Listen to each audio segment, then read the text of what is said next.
This is the X-Zone Broadcast Network, broadcasting worldwide on broadcast affiliates and satellite program providers, including CNN Broadcast Network, Sirius Satellite Network, Star Media, Good News Radio Network, Angel Broadcast Network, Wiki Broadcast Network, and WPBN TV. For more information on the X-Zone Broadcast Network, visit us at www.xzbn.net.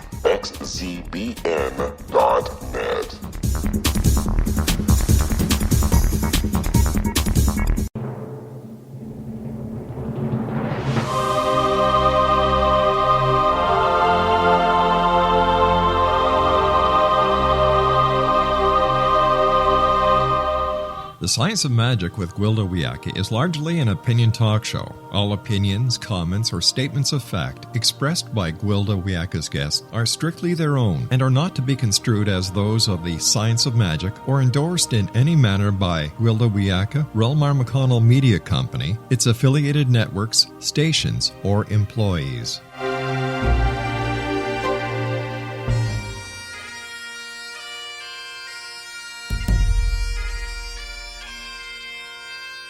Welcome to the Science of Magic with Gwilda Wiyaka, a program dedicated to uncovering the unified nature of reality and humanity's ever-evolving place as truly galactic beings. For more information on the Science of Magic with Gwilda Wiyaka, visit us online at www.thescienceofmagic.net.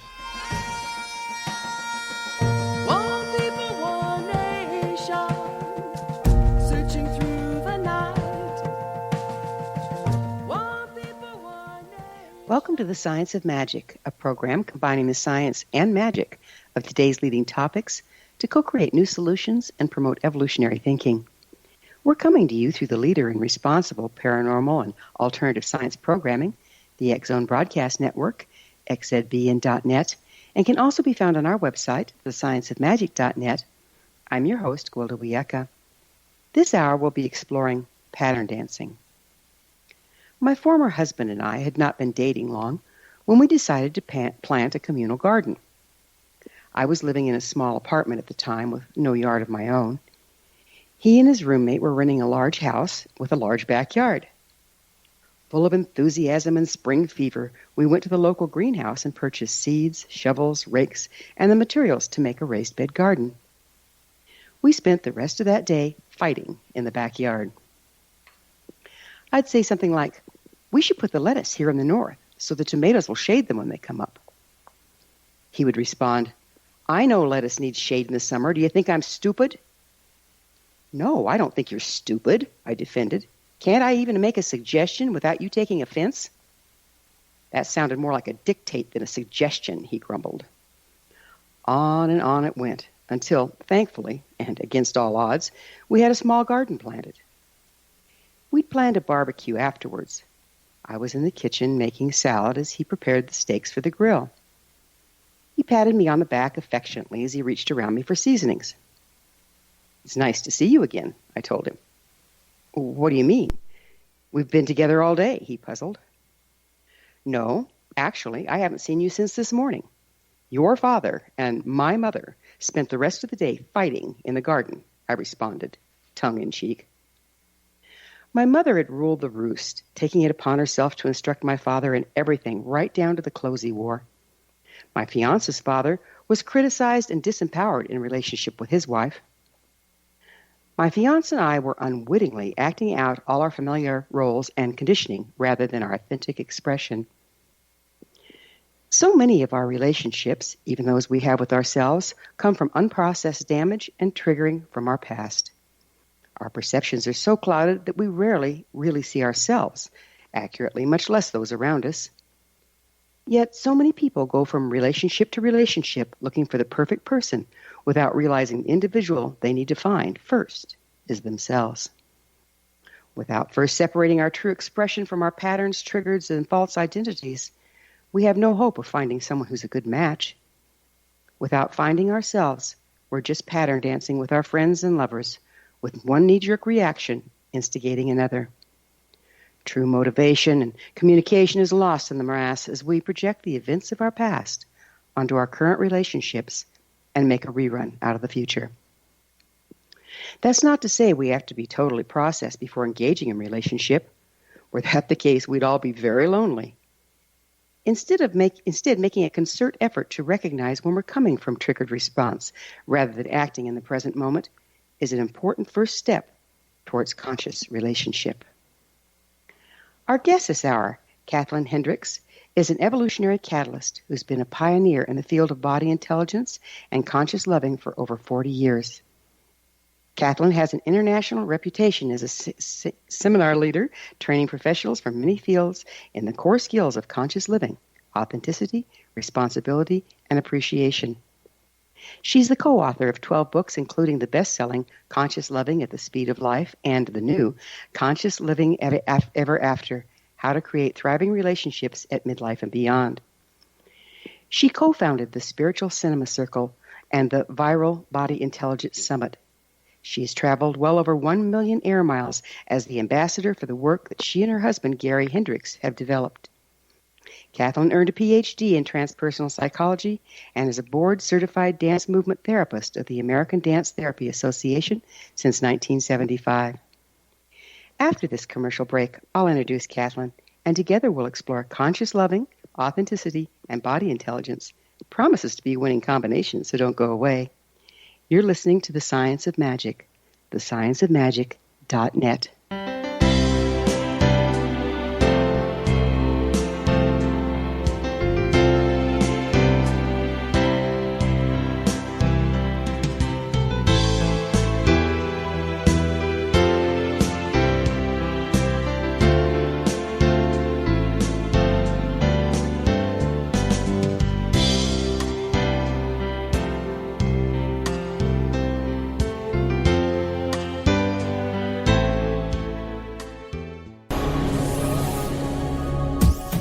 This is the X-Zone Broadcast Network, broadcasting worldwide on broadcast affiliates and satellite program providers, including CNN Broadcast Network, Sirius Satellite Network, Star Media, Good News Radio Network, Angel Broadcast Network, Wiki Broadcast Network, and WPBN TV. For more information on the X-Zone Broadcast Network, visit us at www.xzbn.net.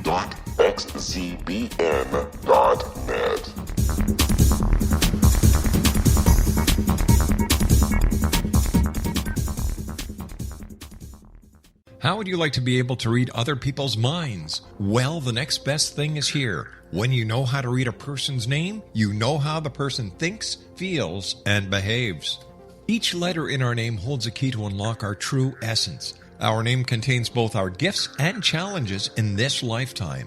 Mnemology science discovers personality secrets hidden in the placement of the letters of our names, including the first and last impression people remember about us.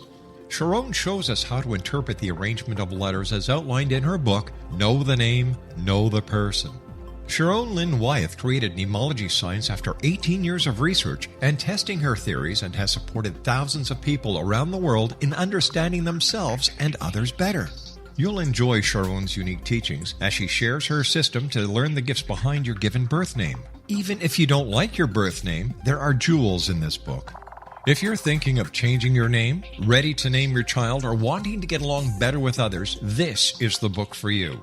If you'd like to improve your relationships and change your life for the better, get the book today, Know the Name, Know the Person, or visit www.knowthename.com. That's www.knowthename.com.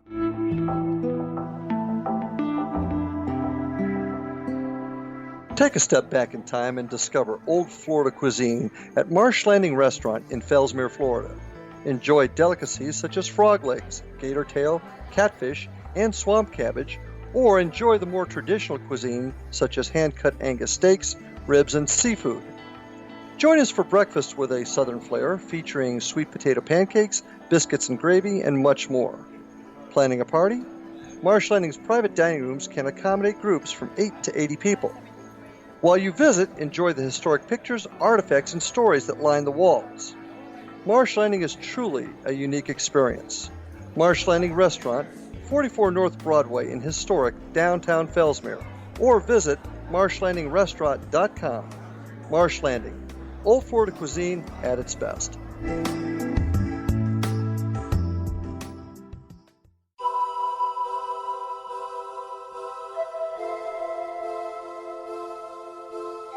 If you're a seeker, don't miss the inspiring book Shamanic Awakening, Between the Dark and the Daylight. This remarkable work chronicles shamanic counselor and indigenously trained dream decoder Sandra Cochran's 35 years of experience with diverse wisdom keepers throughout the Americas. Sandy's initiations across the British Isles, Turkey, Greece, and Egypt, combined with her knowledge of symbology, psychology, and myth, influence her dream blog and workshops. Sandy offers private readings, sacred international journeys, a meditative CD, and her book, Shamanic Awakening, to encourage you as you navigate your earth walk and create a deeper connection to yourself. Find this and more at her website, starwalkervisions.com.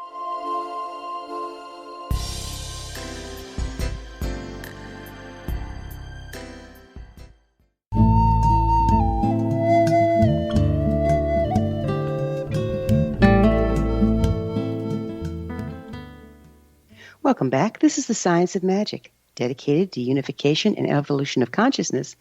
I'm your host, Gwilda Wiyaka. With us this hour to explore the topic of conscious living and conscious relationship is Kathlyn Hendricks, co-author of 12 books, including the best-selling Conscious Loving at the Speed of Life and The New Conscious Loving Ever After. Her website, Hendricks.com, and foundationforconsciousliving.com. Kathlyn, thank you for joining us on The Science of Magic. Oh, it's my pleasure. What is an evolutionary catalyst?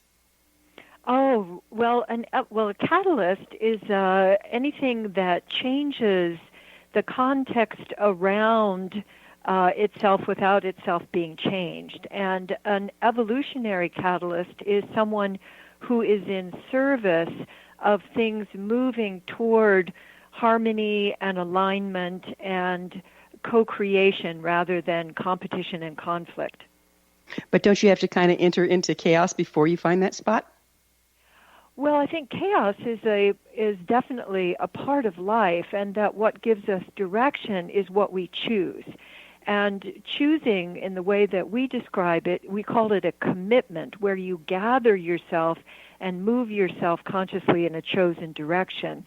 And we think that conflict is run by adrenaline and increases the level of chaos, whereas commitment really allows you more freedom of choice and allows you actually more freedom in all ways to create rather than compromising and rather than recycling those old pattern dances. So you see all conflict as being counterproductive to unity? I would say that conflict is really not facing what is actually occurring, and that there is a difference between conflict and differences.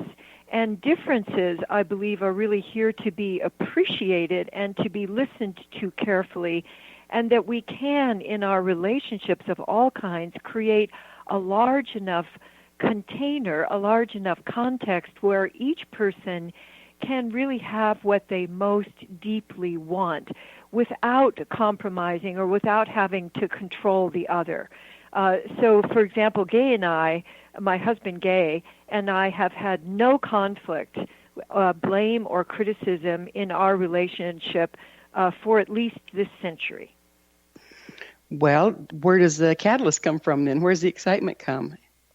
Oh, yeah. See, that's a very common misunderstanding, that excitement has to come from conflict. And there's an even deeper excitement that comes from authenticity. It comes from expressing what you're really experiencing and what you're opening up to, and sharing with curiosity with each other what you're feeling, what you want, what you notice in the other, so that what replaces that adrenaline excitement is actually the uprising energy of creation, of creativity that only comes when you're being authentic. Because when you conceal, what we have noticed, we have a saying we call withhold, withdraw, project, that when you're concealing, the next thing that happens is that you withdraw from your partner because we're meant to express. And when you withdraw, then you get distant from your partner, and then your partner starts looking different. So the conflicts that most people come up with, we have found often come from not being willing to actually reveal what you're experiencing, what's true for you, and especially what you're feeling. So you're saying we can be different, but we have to leave each other room for that? Is that more like it? I would say yes.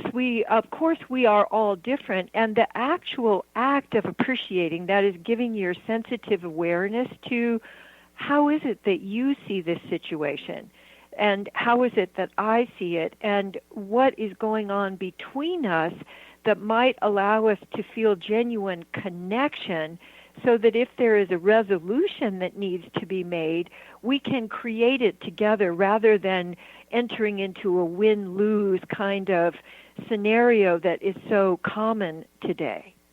So it sounds like the difference between a polarized stance and one of seeking unity with our differences being added into the equation. Is that what you're talking about? With our differences and also our wants and our aspirations and what we dream of and what is really what we call your own genius, what is in you that is unique, that wants to be expressed in the world. So for example, I love to move. I've loved to move since I was a baby in my crib, and when I don't move, I can't think very well. So and my husband is a writer and a visionary primarily, and so he could go for long times without moving, and it wouldn't bother him at all. But for him to appreciate that I need to move, and for me to appreciate that he needs periods of alone time to really be able to express who he is, that's part of what we have learned from each other. And I've also learned how to take more alone time and really benefit from that. And he's learned how to really enjoy movement and finds that adds to his ability as a writer. So it's not as if you have separate corrals that you stay in. There is really a sharing and an adding to the richness of life that comes from you expressing yourself really authentically, rather than trying to get the other's approval or trying to be some way that's really not who you are, which is a lot of what the culture teaches us. Well, it sounds like, again, we're dancing with you have to know who you are first, right? I think you can only know, you can know who you are. You can learn how to love yourself. You can learn how to be appreciative with yourself. But there is a certain kind of learning that we really can only have with another person, that we get together with other people primarily because they can open up a part of the world to us that we couldn't really see by ourselves. So we really think that curiosity and appreciation are really the gateways to continuing to learn and also continuing to renew the romance in your relationship, because that gets renewed by new discoveries rather than adrenaline, having a fight, what my husband calls a wargasm. Wargasm. I like that. So we're all on the same page. Would you define consciousness as it applies to your work? I would say that consciousness is a fundamental awakeness, an ability to notice both yourself, but to be able to notice what is going on around you and to be able to be present in yourself while giving the gift of presence to those that you meet. So what do you see standing between people and being conscious? I mean, let's face it, there's a lot of unconsciousness going on out there. Well, I think that the main thing that stands in the way is what I call the fear trance, that so much of the world is in the grip of fear right now that's being promoted. And when you're in the grip of fear, as Sophocles said many centuries ago, when you're scared, everything rustles. So if I'm scared, everything looks scary. And the other really important thing about fear is that not only does it separate us from our body wisdom and our consciousness, but it makes other people appear as enemies. So, and that happens below the level of the brain that where we solve problems. It happens down in our reptilian brain. And so if you're walking around in fear, everybody else looks like the enemy. And I think that's the great barrier to growing consciousness and connection, because people don't realize that they're in fear, and they don't realize that they need to move from fear to flow to actually be resourceful in their lives. So where do you think all this fear is coming from? Well, you just take a look around. It's certainly been very prevalent in our country for, at least since 9/11. And since then, there have been huge numbers of incidents where we're really taught to be afraid rather than be curious about what is actually going on here. How might I be contributing to this? How might I see this other person as an ally rather than an enemy? We're really taught, well, this is so scary. We have to create more walls and barriers and ways of excluding people rather than ways of welcoming them. And so I think that fear and fear-mongering is the great enemy of consciousness right now. Well, it's darn hard to be thinking unity when you're standing next to somebody with a bomb strapped to their back. How do we work with what is? Well, there are very few people who actually have bombs on their, have literal bombs on their backs. But I think there are many people who carry around the bomb of fear, which keeps you from actually being able to respond. You can only react. As some of our scientists have told us, our whole cellular community can either be protecting or growing, but it cannot do both. And if we're protecting, we can't grow. We can't grow in ourselves, and we cannot grow in connection. So I think the first task for all of us is to be able to recognize when we're in fear and to be able to shift from fear to flow. And one of the things I've invented is something called fear melters that allows you to make some simple movements that restore you to presence in your body and allow you to be resourceful and to recognize the possibilities for collaborating and creating with others, and also bridging the gaps so that you can appreciate differences, but you don't have to build barriers. So is it like working with the fight or flight response and coming out of that? Yes, it's actually working with the 4 expressions of fear, which are fight, flight, freeze, and faint. And I've developed simple movements that are oozing and sumo and wiggling and love scoops that allow you to feel in touch with yourself again and to feel the flow of aliveness rather than the gotta get the hell out of here or gotta punch you in the nose of the fight or flight response. How long does it take to make that shift? I mean, we've got adrenaline flooding our system. Yeah. We know all the physiological stuff. About how long does it take to make that shift? Well, what we found, and we're doing more studies to really expand the possibility here, but it takes between, I would say, between 3 breaths and a couple of minutes.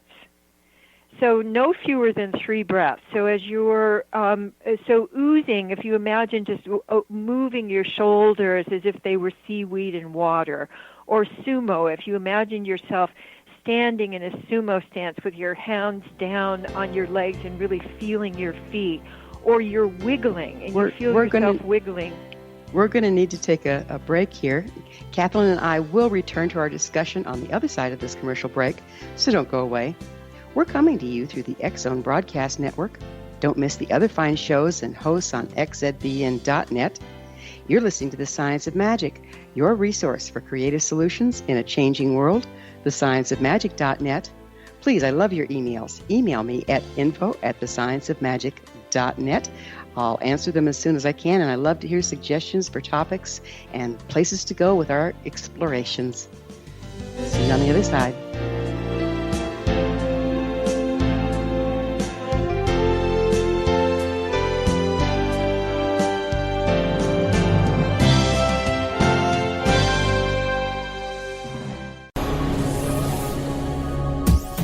This is the X-Zone Broadcast Network, broadcasting worldwide on broadcast affiliates and satellite program providers, including CNN Broadcast Network, Sirius Satellite Network, Star Media, Good News Radio Network, Angel Broadcast Network, Wiki Broadcast Network, and WPBN TV. For more information on the X-Zone Broadcast Network, visit us at www.xzbn.net.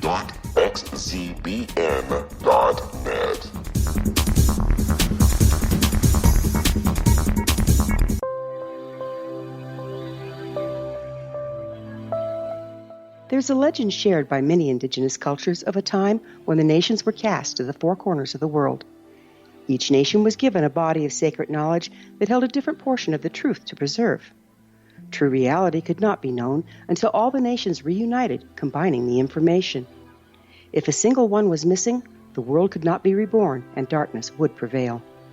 The Science of Magic Radio is dedicated to reuniting the sacred knowledge. With the understanding, none of us has all the answers, but together we can open new perceptions and possibilities. Through our combined vision, the world can be reborn into a place where darkness no longer prevails. Join me, Gwilda Wiyaka, and the Science of Magic daily on the X-Zone Broadcast Network, xzbn.net, or visit us at thescienceofmagic.net.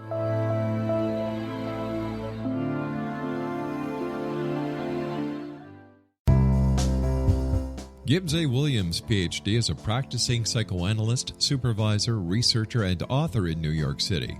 Much of his life has been dedicated to understanding nature and the uses of meaningful coincidences or synchronicities.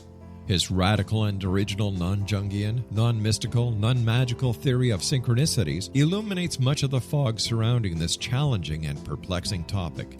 His ideas and manners are fresh, presented in a style that is both entertaining and highly informative. He is also an expert on crisis intervention, specially focused on violence reduction for the police and citizens, mastering anxiety, frustration, and stress without the use of medication, and effectively preventing and treating heroin addiction. Dr. Williams can be contacted at his email address at gwwilliamsny11@aol.com or visit his website at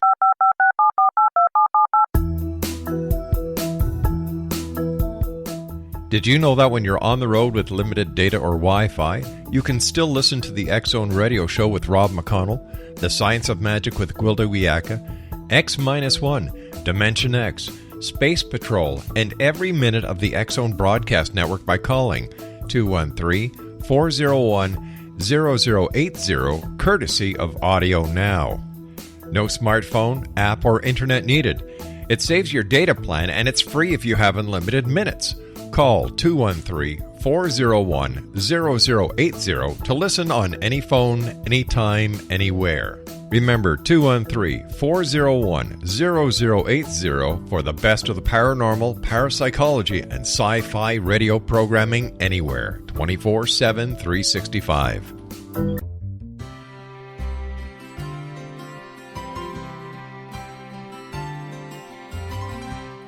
True healing must address 4 levels: physical, emotional, mental, and spiritual, for us to live joyful and productive lives. We tend to treat 3 of the 4, leaving the spiritual languishing. If you're tired of the same dysfunctional patterns cropping up in your life, Soul Balancing is for you. Trixie Phelps, owner and founder of Soul Balancing, is a naturally gifted energy healer trained in numerous esoteric forms, including shamanism. Trixie has created a powerful modality that safely and effectively clears your energetic field. A soul balancing session can remove interference, heal trauma, and restore your hope. Contact Trixie for a life-changing long-distance session today, www.soulbalancing.world.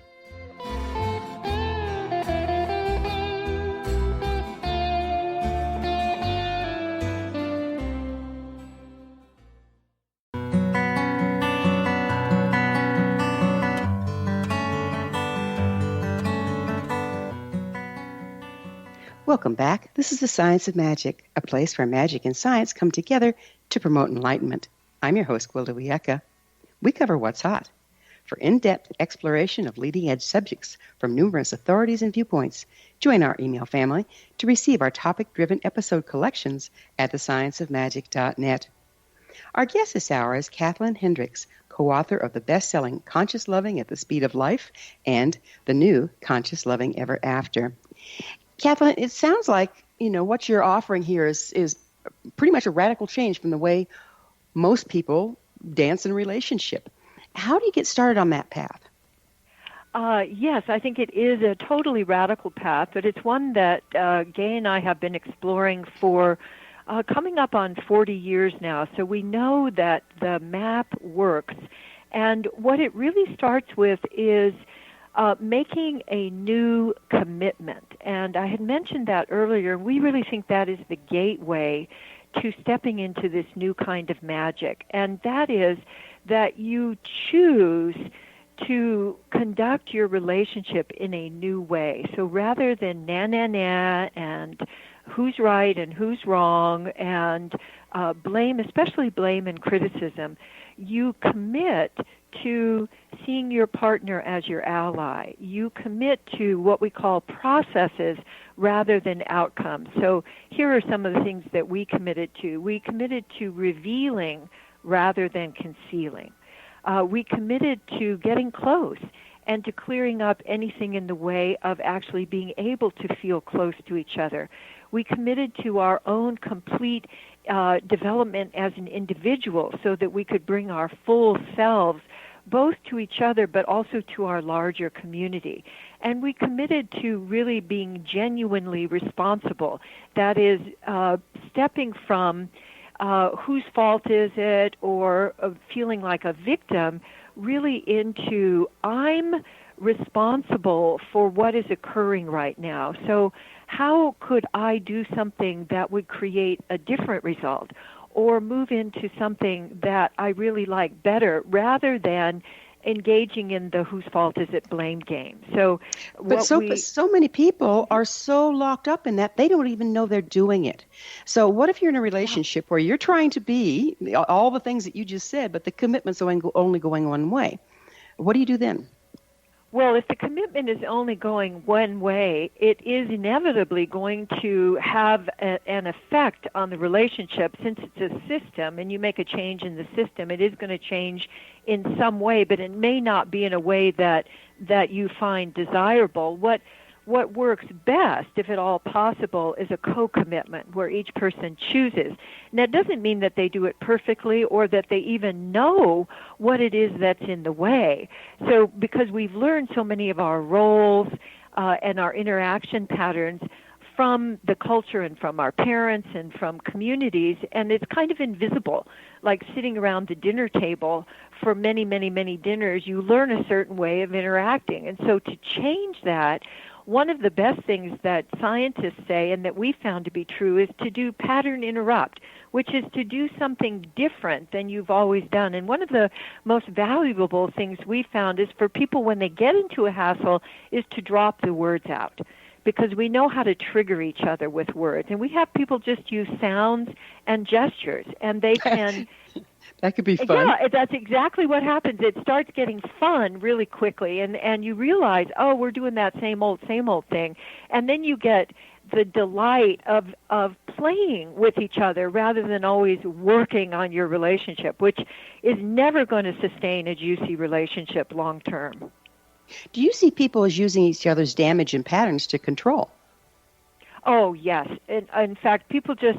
And it's one of the unconscious things that we do when we've learned. So if, I, for example, came from a family where criticism was just the water we swam in. That was just how my family was. We just didn't even think there was anything different. And so one day I realized I had come home from getting my hair cut, and Gay didn't know that. And I walked in and he said, "Oh, you got your hair cut?" And I said, "Oh, what's wrong?" Just reflexively. And I realized in that moment that I was listening for criticism. So it didn't really matter what he was saying. What mattered was that I could make a difference. I could choose to begin to listen to him differently. so that I started listening, choosing curiosity, like, what is he really saying here? How could I be open to input rather than being defensive? And the defensive move, I think, is one of the most difficult for people, because that's when we go into protecting. So if people at that point will move their bodies differently, will take a breath, will create a it will shift them into wonder brain. It's one thing when you hear someone say something that they didn't mean as a criticism. How do we respond when they are indeed criticizing? How do we handle that? Well, it's yes, it's a very important question, and that's where I made a commitment to, and Gay and I both made a commitment to seeing each other as allies. So rather than you always criticize me, I said I commit to seeing you as my ally. And that's something that each of us can choose. Now, a lot of the time people prefer the adrenaline hit. It's kind of like the Hershey bar of consciousness.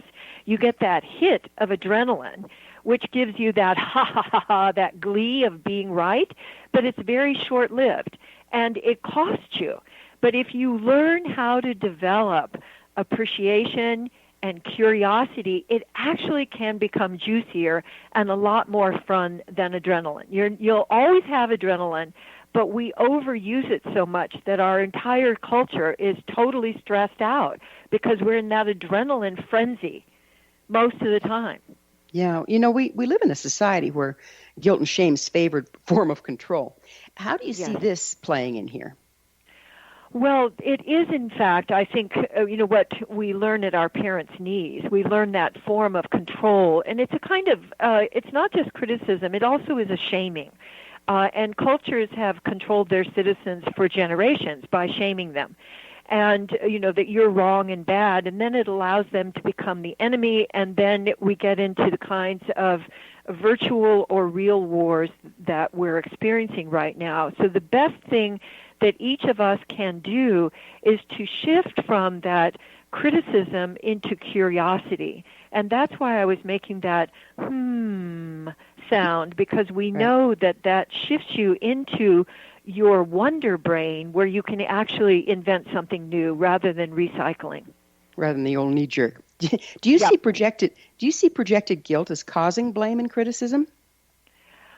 Oh, that's a great question. I think that's one of the main factors that, and we see it in our government right now. If you want to know what the current administration is actually up to, notice what they're blaming others about. And it's a very common thing that happens in relationships.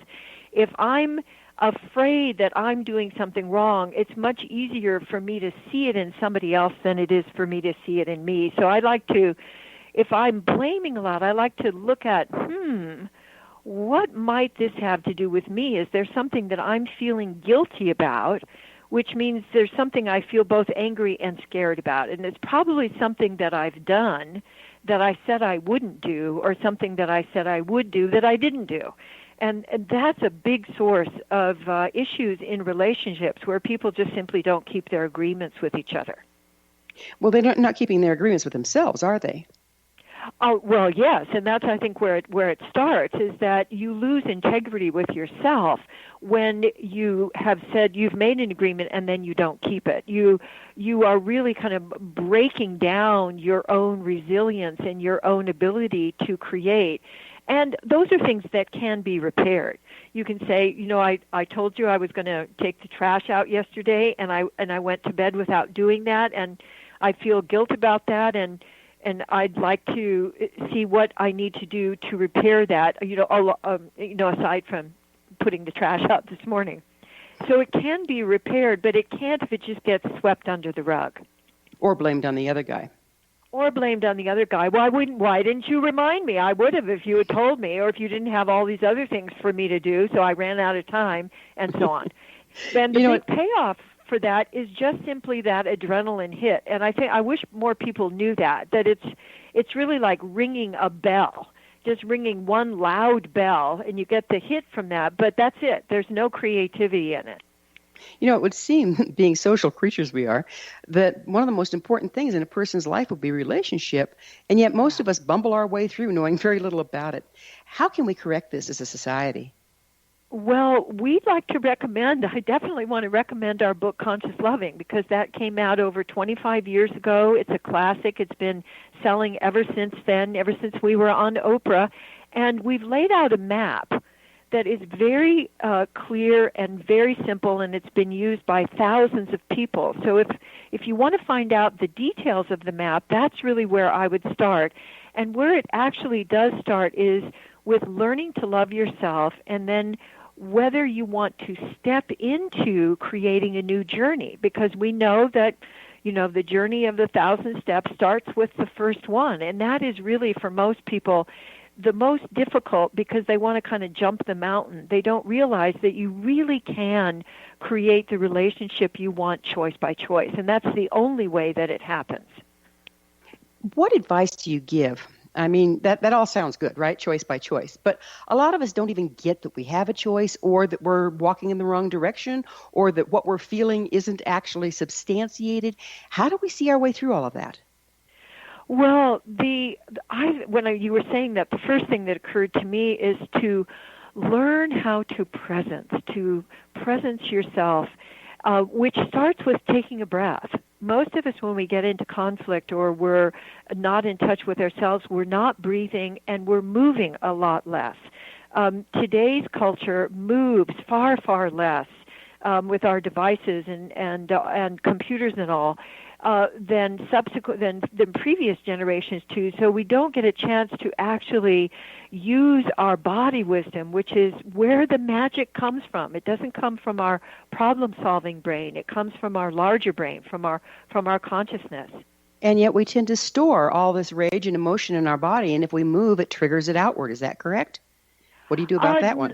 Not necessarily. I think that's a misconception of when you are present and being with your feelings, like, for example, just the way that you would be with a friend. So a friend has an upset. You don't beat up on them or tell them to get over it. You're just with them. And you can learn to be with yourself and befriend your feelings so that they don't build up and then spew out over everybody. And I think people's misunderstandings about feelings and the power of feelings is a big problem in relationship, because people think, for example, if I cry, I'm going to cry forever, or if I'm angry, I'm going to destroy everything. It's when you withhold that you destroy everything. So we can be angry and own it, and it doesn't have to destroy. We're going to have to take another break. Kathlyn and I will be back shortly, so don't leave us now. This is The Science of Magic, thescienceofmagic.net, your resource to altruistic professionals of science and the esoteric, working to create common ground for the betterment of our world. We're in this together. Your thoughts are very important. If you have any comments or topics of interest to suggest, please email me at info@thescienceofmagic.net. I love to get your missives. I will answer. We'll be back shortly.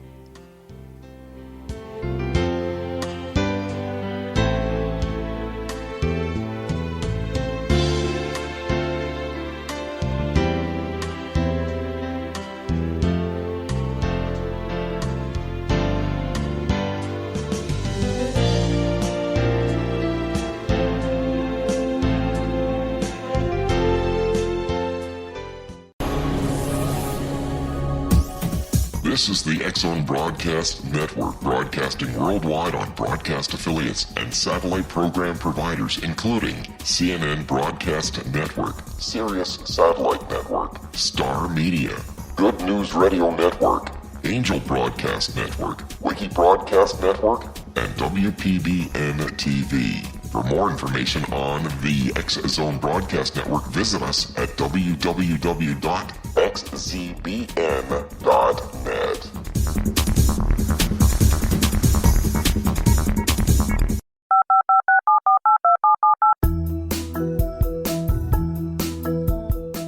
Did you know that when you're on the road with limited data or Wi-Fi, you can still listen to the X-Zone Radio Show with Rob McConnell, The Science of Magic with Gwilda Wiyaka, X-1, Dimension X, Space Patrol, and every minute of the X-Zone Broadcast Network by calling 213 401-0080, courtesy of Audio Now.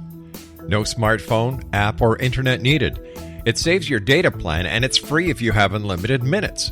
Call 213-401-0080 to listen on any phone, anytime, anywhere. Remember 213-401-0080 for the best of the paranormal, parapsychology, and sci-fi radio programming anywhere, 24/7, 365.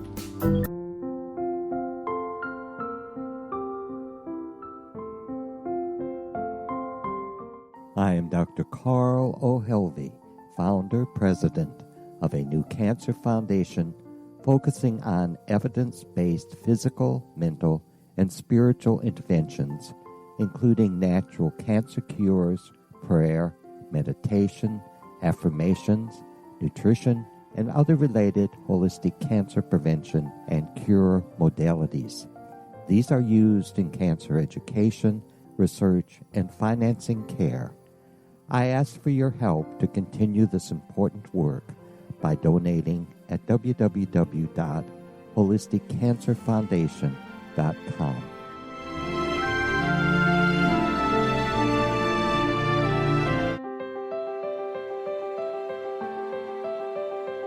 Wouldn't you love to know the secret to everything? I'm Dr. Kimberly McGeorge, and on The Secret to Everything, we will merge the practical with open investigation into all realms of the mysterious. We will talk to cutting-edge alternative health practitioners, those who inspire and motivate you in business and life, and of course, we will share stories of the paranormal, conspiracy, and cryptozoology. You will transform because of the frequency I carry, the frequencies my guests carry. Life may never be the same after you listen to this program, for the secret to everything is for you, the listener, for those who desire more in every area of their lives and believe that it can still be found. Listen and discover thesecrettoeverything.com.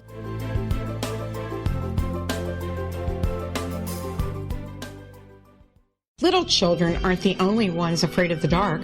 Millions of soldiers return from war zones with PTSD, anger, frustration, fear, and loneliness, much of which surfaces during the darkness of the night. You have the chance to change the lives of these American heroes. Songs and Stories for Soldiers.us provides free MP3 players for these men and women. With a list of 3 million songs in 16 different styles, 100,000 audiobooks, and 30,000 old-time radio programs, every veteran can find something to soothe and comfort them at no cost. All our players contain an 8-hour audio program designed to help veterans fall asleep. With 1,500 plus vets now participating, it's our goal to deliver 10,000 audio players this year. Go to our website at songsandstoriesforsoldiers.us. Help us help a veteran make it through the night.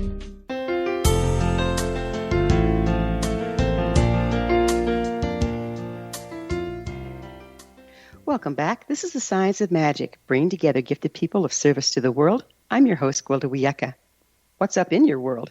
Email me at info@scienceofmagic.net and suggest a topic that's on your mind. You're probably not the only one interested.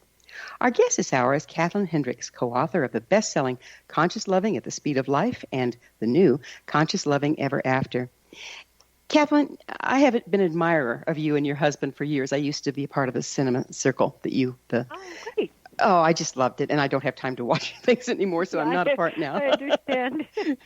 But what strikes me as we've been talking this past hour is you are two very dynamic, extremely creative, and motivated people. And that has a chemistry of its own. What happens when you have a dynamic and motivated person linked up with someone that's not? I mean, it starts to cause some problems there. Can you speak to that?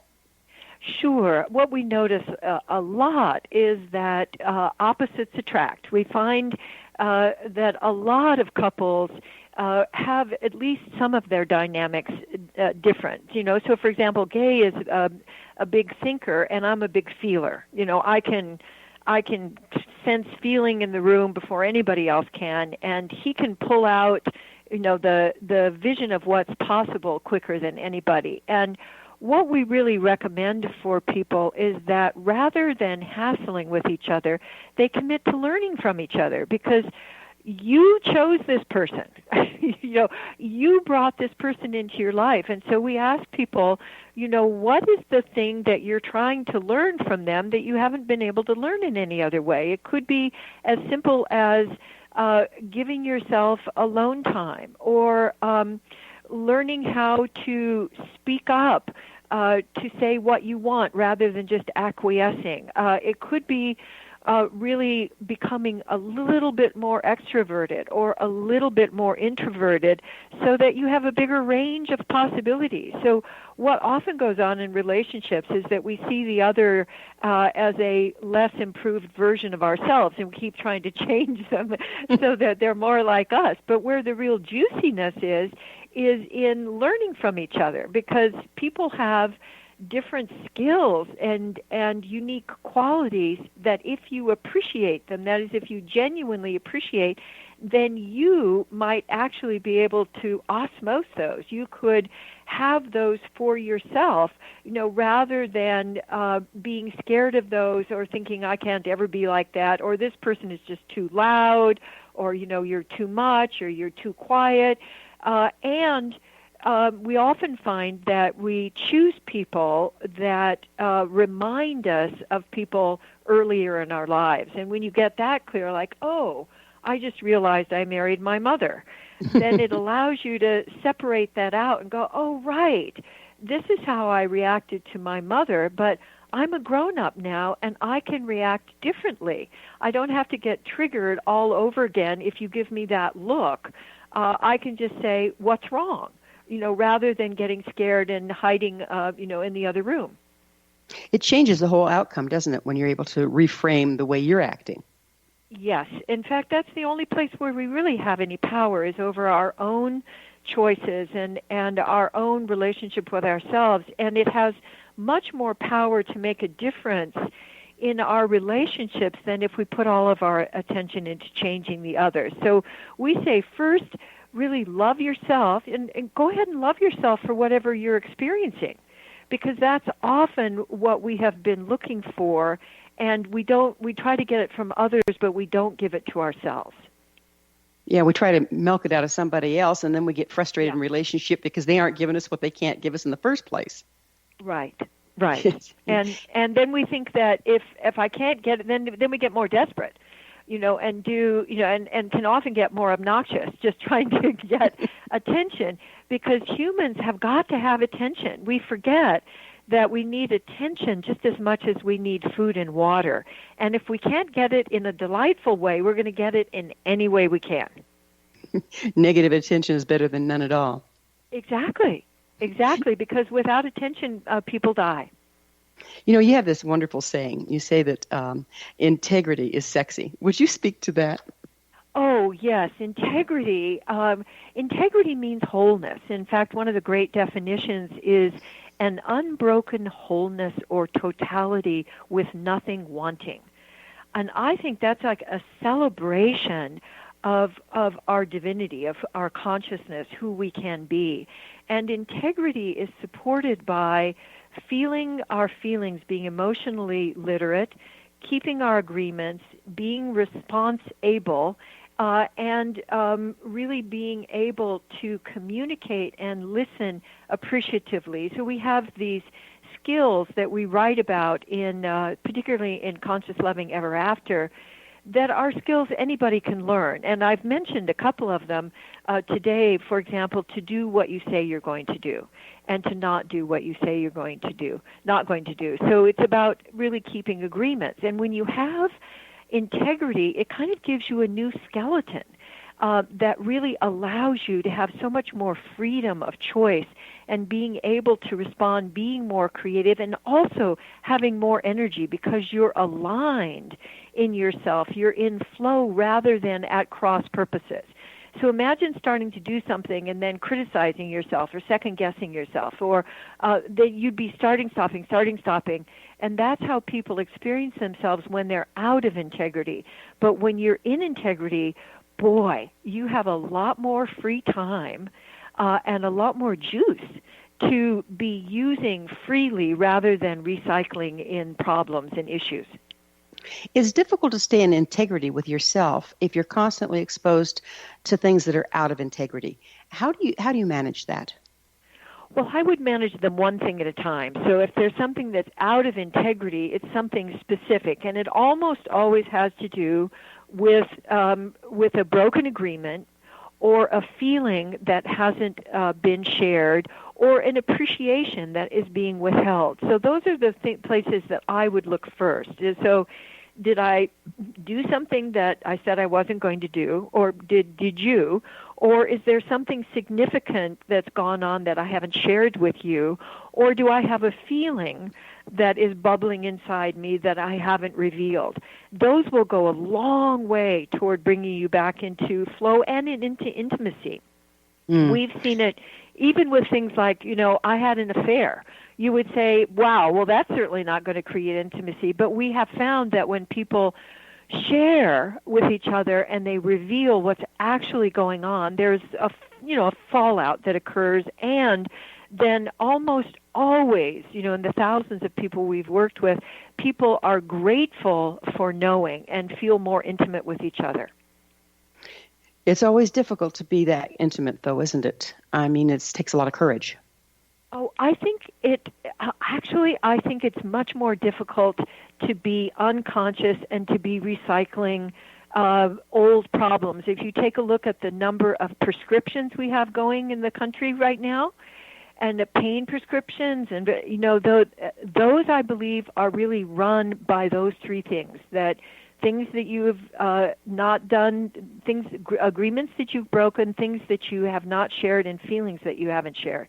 And that's, for example, what depression is really mostly all about. So what you get is, I think, a much more aliveness, the joy of being alive, and the ability to be much more present and with other people, and creating the kind of life and the kind of community that you want, rather than going through the same old, same old.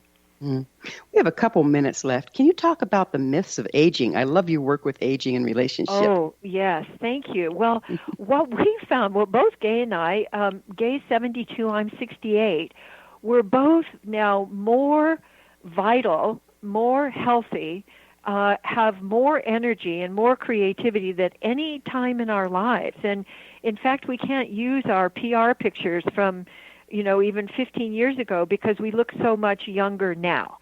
So I think that every single myth that we have about aging is really are not opening up to the possibilities of what we call continuous renewal.